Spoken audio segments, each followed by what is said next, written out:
حامدا ومصليا ومسلما أما بعد فأعوذ بالله من الشيطان الرجيم بسم الله الرحمن الرحيم والفجر وليال عشر وقال الله تعالى في سورة الأخرى إنا أعطيناك الكوثر فصل لربك وانحر إن شانئك هو الأبتر صدق الله العلي العظيم তোমাদেরকে আজকে এখানে একত্রিত করার মূল উদ্দেশ্য হলো আমাদের সামনে খুব দামি 10টা দিন আসতেছে, অনেক দামি। দামি কেন? দুই কারণে দামি। এক নম্বর বিষয় হচ্ছে এই দিনগুলোর ব্যাপারে আল্লাহ তাআলা কসম খাইছেন, শপথ করছেন। যেমন আমরা শপথ করি না, কসম খাই না, কি বলি? মাথার কসম, আর কি বলি? কোরআন শরীফের কসম, হ্যাঁ, লেহালের কসম, এরকম বলি না। মানে কি? মানে হলো এই মাথা, এই কোরআন, এই মসজিদ, মাদ্রাসা, এগুলো আমাদের কাছে সবচেয়ে কি দামি। এই জন্য আমরা এগুলো দিয়ে কি করি? শপথ করি, কসম খাই। মানে এটা একটা গুরুত্ব আছে। আল্লাহ তাআলা বলেন ওয়াল ফাজর, ভোরবেলার শপথ, ওয়ালায়ালিন আশর, নির্দিষ্ট 10টা রাতের শপথ। ইবনে আব্বাস সহ অনেক বড় বড় সাহাবীরা বলছেন ওয়ালায়ালিন আশর, এই 10টা রাত দ্বারা উদ্দেশ্য হলো জিলহজ মাসের প্রথম 10 দিন। জিলহজ মাসের প্রথম 10 দিন। তাহলে আল্লাহ তাআলা যেই দিবসগুলোর কসম খাইছেন ওই দিবসগুলো কত দামি হইতে পারে? হ্যাঁ, এই হচ্ছে এক নাম্বার দিক। এই দিনগুলো দামি হওয়ার এক নাম্বার দিক। 2 নাম্বার দিক হলো এই দিনগুলার প্রতিদিন 10ম দিন বাদে 10 তারিখ কি হয়? জিলহজ মাসের 10 তারিখ কি হয়? কোরবানি। 10 তারিখ কি হয়? কোরবানি। আর 9 তারিখকে বলা হয় ইয়ৌমে আরাফা। 9 তারিখকে কি বলা হয়? ইয়ৌমে আরাফা। বাকি 8 দিন, 9ম তারিখ ইয়ৌমে আরাফা, 10ম তারিখ কোরবানি। এই 10ম তারিখ রোজা রাখা কি হারাম? কোরবানি ঈদের দিন রোজা রাখা হারাম। আর বাকি 9 দিন কেউ যদি রোজা রাখে, 8 দিন, 1 তারিখ থেকে 8 তারিখ পর্যন্ত কেউ যদি রোজা রাখে, প্রত্যেকটা রোজার বিনিময় সিয়ামু কুল্লি ইয়াউমিন বিসিয়ামি সানাহ, এক একটা রোজার বিনিময় আল্লাহ তাআলা তাকে 1 বছর টানা নফল রোজা রাখলে যে সওয়াব, ওই সওয়াব দান করবেন। সুবহানাল্লাহ। আর প্রতিটা রাত কিয়ামু কুল্লি লাইলাতিন বিকিয়ামি লাইলাতিল কদর, প্রতিটা রাতের সওয়াবকে আল্লাহ তাআলা শবে কদরের সওয়াব দান করবেন। সুবহানাল্লাহ। তাহলে দিনে কয়টা রোজা? 8টা। 8 দিন 8টা রোজা।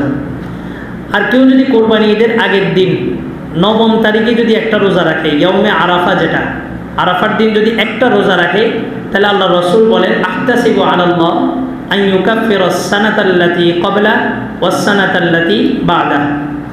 এই একটা রোজার বিনিময় আল্লাহ তাআলা তার পূর্বের এবং পরের 2 বছরের সব গুনাহগুলোকে মাফ করে দিবেন। সুবহানাল্লাহ। এখন পিছনের 1 বছরের গুনাহ তো মাফ করবেন, সামনের 1 বছর কি আমরা এখনো বাঁচবো? গ্যারান্টি আছে? নাই। তো মুহাদ্দিসিনে কেরাম লিখছেন কেউ যদি 9ম তারিখের রোজাটা রাখে, আল্লাহ তাআলা তার সামনের 1 বছরের গুনাহ মাফ করবেন। মানে হলো তার হায়াতের মধ্যে আল্লাহ তাআলা আরো 1 বছর বৃদ্ধি করে দেবেন। সুবহানাল্লাহ। এই হলো 9 দিন। আর 10ম দিন কি? 10ম দিন আল্লাহ রাসূল বলেন আহাব্বু ইলাল্লাহ আল আমালুস সালিহ, এমন কোনো নেক আমল আল্লাহর কাছে পছন্দনীয় নয় 10ম তারিখে মিন ইহরাকিদ দাম, কোরবানির পশু জবাই করার চাইতে বেশি দামি আমল 10 তারিখে আল্লাহর কাছে নাই। ওই দিন শুধুমাত্র একটাই আমল দামি, সেটা হলো কি? কোরবানির পশু জবাই করা। কোরবানির পশু জবাই করলে কি হয়? বলে যে আউয়ালু কাতরাতিন তাকতুরু মিনাদ দাম। ফাতেমা রাদিয়াল্লাহু তাআলা আনহাকে আল্লাহ রাসূল বলছেন যে তুমি কোরবানির পশু জবাই করবা, এই জবাইয়ের কোরবানির পশুর প্রথম ফোঁটা রক্ত জমিনে পড়ার আগেই তাকফিরু লাকি মা তাকাদ্দামা মিন যামবিক, তোমার জীবনের সব গুনাহগুলোকে আল্লাহ মাফ করে দিবেন। সুবহানাল্লাহ। লিকুল্লি সুফিন মিনাশ শাআরাতি হাসানা, এই কোরবানির পশুর গায়ে যত পশম থাকবে, বেড়া হোক, দুম্বা হোক, গরু হোক, পশম কি গয়না শেষ করা যাবে? এই প্রত্যেকটা পশমের বিনিময় আল্লাহ তাআলা একটা করে নেকি দান করবেন। সুবহানাল্লাহ। কি বলো? কোরবানি অনেক ফজিলতপূর্ণ কাজ না? কোরবানি দেওয়ার ইচ্ছা আছে? কার কার ইচ্ছা আছে? কোরবানি দেওয়ার ইচ্ছা আছে তো ইনশাআল্লাহ? এখন সবাই কি কোরবানি দিতে পারবে? সবাই দ্বারা কি এটা সম্ভব? সম্ভব না। এক সাহাবী আল্লাহ রাসূলকে বললেন, রাসূল বললেন যে এই দিবসটাকে, এই দিনটাকে, দশম দিনটাকে আল্লাহ তাআলা আমার উম্মতের জন্য ঈদান জাআলাল্লাহু লিহাযিল ইয়াউম ঈদান লিহাযিল উম্মাহ, আমার উম্মতের জন্য এই দিনটাকে আল্লাহ তাআলা ঈদ হিসাবে নির্বাচন করছেন। কোরবানির ফজিলত শুনে সাহাবী বললেন, আমার কাছে একটা মানি হাতান উনসা, একটা ছোট্ট একটা পশু আছে যেটা আমাকে আরেকজনে দিছে, আফা উদহি বিহা, আমি কি এই পশু দ্বারা কোরবানি করব? কি বলো, আরেকজনের পশু দিয়ে কোরবানি করা যাবে? যাবে। রাসূল বললেন, না, তুমি এটা করতে পারবে না। তবে যারা কোরবানি করে তাদের জন্য একটা করণীয় আছে, আর যারা কোরবানি করবে না তারাও যদি একটা আমল করে তারা কোরবানির সমপরিমাণ সওয়াব অর্জন করবে। যারা কোরবানি দিবে আল্লাহ রসুল তাদেরকে বলেন, মান আরাদা আন ইউদহি, যেই ব্যক্তি কোরবানি দেওয়ার ইচ্ছা করলো, অথবা মান কানা লাহু যিবহুন, যার একটা পশু ক্রয় করা হলো সেটা জবাই করবে ঈদের দিন। ফাইজান উহিল্লা হিলালু জিলহিজ্জাহ, জিলহজ মাসের প্রথম চাঁদ দেখা যাওয়ার সাথে সাথে আইয়া খুজা মিন শারিহি ওয়া আসফারিহি শাইআ হাত্তা ইউযহি, সে তার চুল নখ এগুলা কাটা থেকে বিরত থাকবে কোরবানি দেওয়ার আগ পর্যন্ত। 1 তারিখ থেকে 10 তারিখ কোরবানি দেওয়ার আগ পর্যন্ত যেই লোক কোরবানি দিবে সেই চুল নখ কাটা থেকে কি থাকবে? বিরত থাকবে। এখন যারা কোরবানি দিতে পারবে না, এরকম অসংখ্য মানুষ আছে না, কোরবানি দিতে পারে না কিন্তু কোরবানি দেওয়ার কি আছে? ইচ্ছা আছে। আল্লাহ রসুল বলে, ওই সাহাবীকে বললেন, তুমি যদি কোরবানি করতে চাও তুমিও 1 তারিখ থেকে 10 তারিখ কোরবানি দেওয়ার আগ পর্যন্ত, ঈদের নামাজের আগ পর্যন্ত তুমি তোমার চুল নখ এবং শরীরের যে অবাঞ্ছিত পশমগুলো আছে এগুলা কাটা থেকে কি থাকবা? বিরত থাকবা। তাইলে ফাজালিকা তামামু উযহিয়াতি, পৃথিবীর বহু জায়গায় বহু মানুষ কোরবানি দিতেছে, দিবে, কারো কোরবানি কবুল হয়েছে এই গ্যারান্টি আছে? নাই। আল্লাহ রসুল বলেন, তুমি যদি ছোট্ট আমলটা করো আল্লাহ তাআলা তোমার আমল নামায় ফাজালিকা তামামু উযহিয়াতি, একটা পূর্ণ কবুল কোরবানির সওয়াব দান করবেন।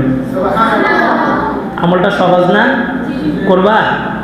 আজকে হতে পারে জিলহজ মাসের 1 তারিখ, সম্ভাবনা আছে, মাগরিবের আগে চাঁদ দেখা যাওয়ার সম্ভাবনা আছে। তোমরা মাগরিবের আগেই যাদের নখ কাটার আছে নখ কেটে নিবা, যাদের চুল কাটার আছে চুল কেটে নিবা। কেন? ওই 10 তারিখের আগ পর্যন্ত যেন আর কাটতে না হয়। এই আমলটা করলে কি হবে? আল্লাহ তাআলা প্রত্যেককে কি দিবেন? একটা কবুল কোরবানি সওয়াব দান করবেন। এটা আমাদের জন্য আমলের একটা বসন্তকাল। আর এই 9 দিনে বেশি বেশি জিকির করা, জিকিরের মধ্যে সবচেয়ে বেশি তাকবীরে তাশরিক। তাকবীরে তাশরিক জানো? হ্যাঁ, কি?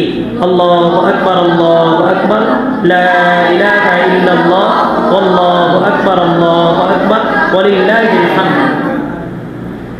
হাজিরা এই তাকবীরটা ওখানে বেশি বেশি পড়ে।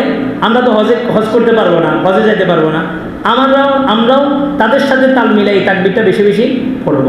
সবাই আমলগুলো করতে পারবো তো ইনশাআল্লাহ? আল্লাহ সবাইকে আমল করার তৌফিক দান করুন।